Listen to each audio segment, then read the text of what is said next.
Well, ladies and gentlemen, good morning. I don't know what part of the world, what time will be when they're going to watch this movie, but I'm sitting here with the man that I know for a long time. This man is better than anything that I can call. He's the chief, ex-chief of fire department in Santa Monica, which I myself know, for sure I know, that almost anybody and everybody loves him. During the time that he was working with all these firemen, he was training them and he was teaching them and he was showing them how to live. Now, if you put a Bible right next to him, I can assure you that every word in the Bible going along with the way he was doing, dealing, acting. Very polite, very educated, very nice, and I myself, for many years that I have been coming here early in the morning every day, I saw this man, I saw the chief, that a lot of people respect him, a lot of people loves him, and when he comes here, everybody say, "Hi Chief, how you doing Chief?" And everywhere, no matter where you go, everybody give him nothing but respect. Today I had an opportunity, and he did me a great favor to come down and answer a couple of questions. And the question I have from you, Chief, can you please introduce yourself? Yes. My name is Tom Tolman.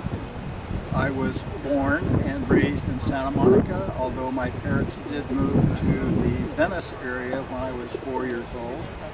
But I've spent most of my life in the Santa Monica Bay area.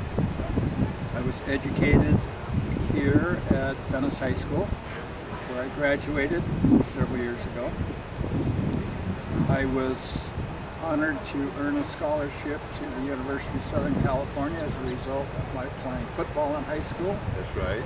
I was married right out of high school. My wife and I tried to work that out, going to school and being married, but it was too tough. So after 1 year, I dropped out of school at SC, began a working career like a lot of people in those days.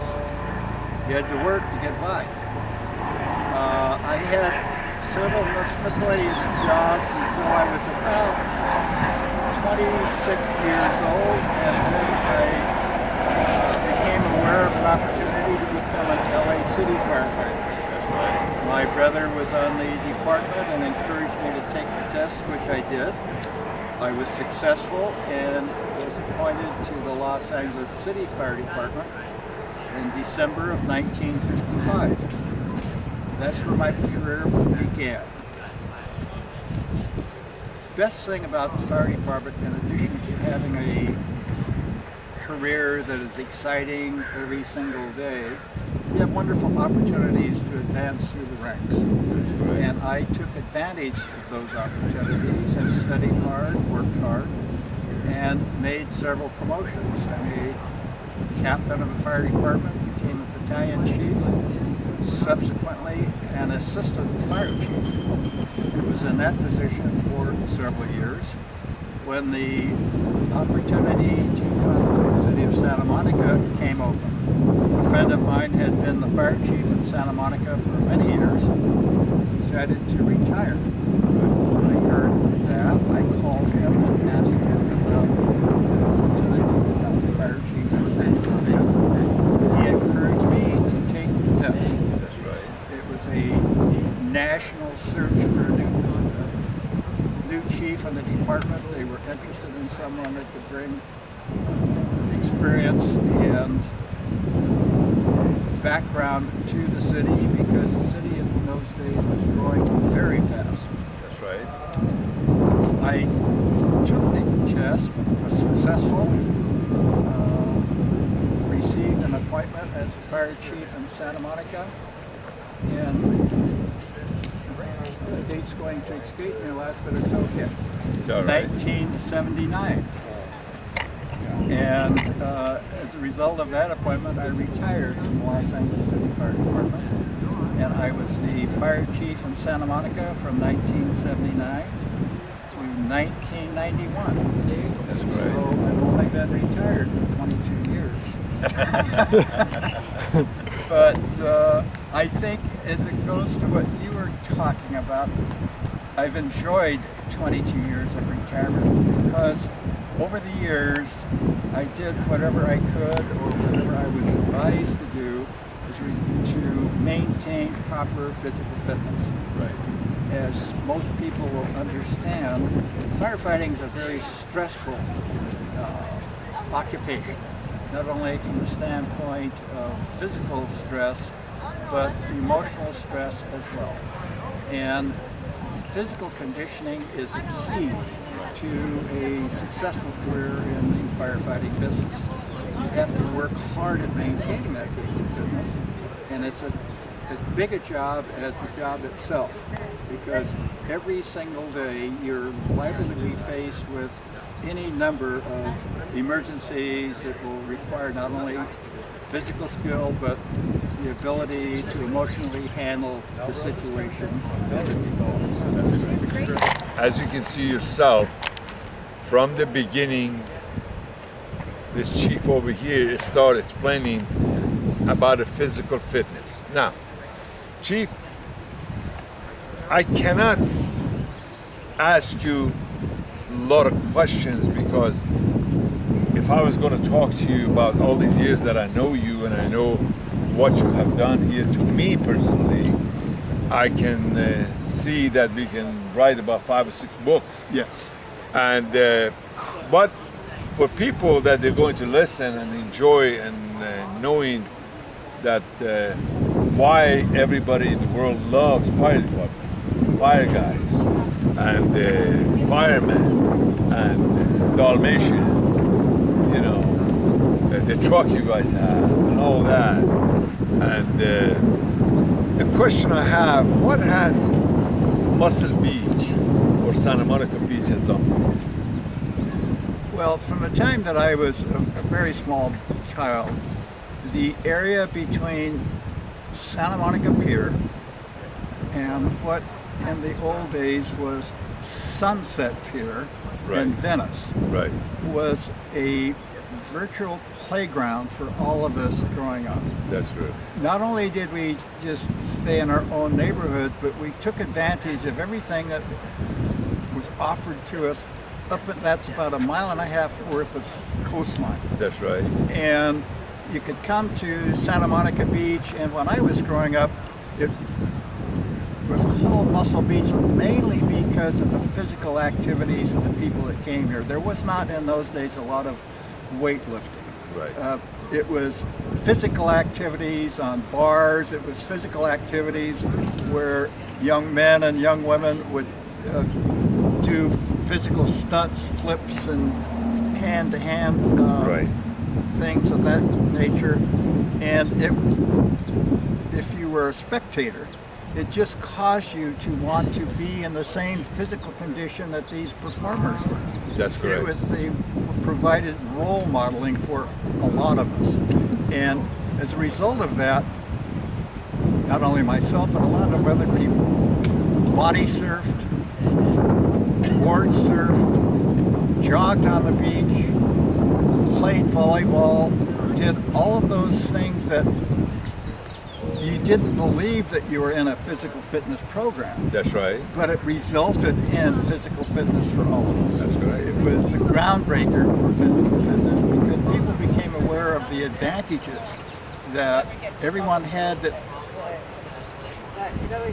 took care to take care of themselves. That's right. And so that is a background, I think, for what it has meant to me. As you know, and when I first met you, when I retired from the fire department, I began to exercise every single day, Gary. And I walked and jogged, and I did all of the things I could to maintain a level of physical fitness, even though I was not required to do that as a job anymore. I had been retired. Right. So my growing up, Muscle Beach, Santa Monica Beach, Venice Beach was a basis for my current condition. I'm going to be 84 years old in a couple of weeks. Right. And I feel pretty good about that. That's correct. Well, you know, Chief, for your information, you might not be aware of that. When I knew you, you were active as a chief. I know you for 51 years. And for the last 51 years that I've been coming here in these locations, I know how you act, how you do. That's why I'm interested. The world knows and get education what to do.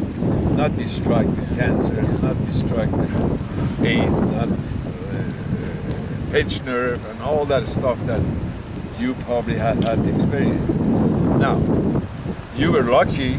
It just happens sometimes people, because of eating bad food and not living the right life, they will be struck with cancer and others.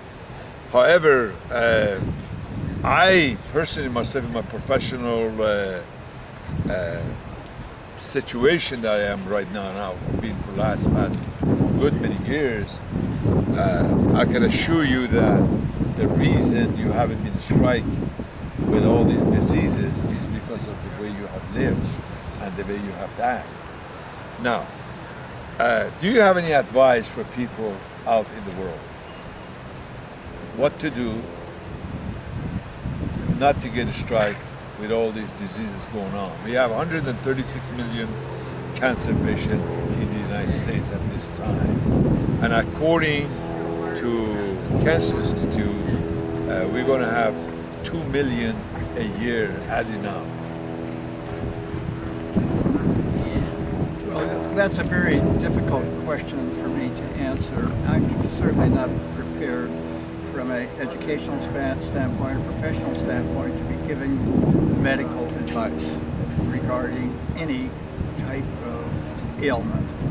But I can assure people that might be watching that the key, in my view, to continued good health, number one, is you must exercise. You must get out there and move your body, get everything moving on a daily basis. This cannot be a hit or miss situation. That is this correct. Something that it should be a job for each and every one of us to get in some physical fitness every single day.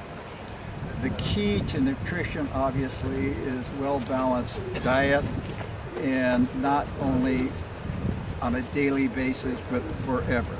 That is correct. From the very beginning. And for many of us, at my age, there were days when we were growing up when it was a scramble for food, because just getting food on the table, so that you could not be too sensitive to the needs of your body. What you needed to do is just have food on the table to get your belly full. That is correct. But in recent years, we've all had the opportunity to become aware of the nutritional value of various foods, what they will do for your body, and I would highly and strongly recommend to anyone that they become aware of each of those foods that can help your body function, and to take advantage of all of the fresh foods that there are out there for us, as well as the education benefits there are from television and computer information. There's just all the information you might want is there for the person who wants to really take care of themselves. And I would urge people to take advantage of that when they come. Well, Chief, I certainly, truly appreciate it. About a few months ago, ABC Television, they had a program about cancer. And I have answered them, and it is in the internet. And what it was and what it is that we have cure for any diseases in the world. There are a lot of doctors, a lot of good people, there are a lot of experienced individuals like yourself. You happen to be a chief of one of the finest fire department in the world that I know of, because of the guys that are working for you, and very fine police department here in Santa Monica, which I happen to know many of them because they used to come down here and exercise, especially a guy, officer named Mike. and it's just wonderful. It's just wonderful. Morning, gentlemen. Morning, Good David. morning. How are you? So I want to thank Chief for all the nice advice, experience, and being as beautiful as you've always been. I can't tell you more than what I just said, but if I talk about an hour, 2 hours, 3 hours about how wonderful this man is and how everybody loves him and how correct with this 84 years old of age, correct he is in everything that he does. It's really a big lesson for me as a 75 years old man. Thank you. Thank you so much. You're welcome.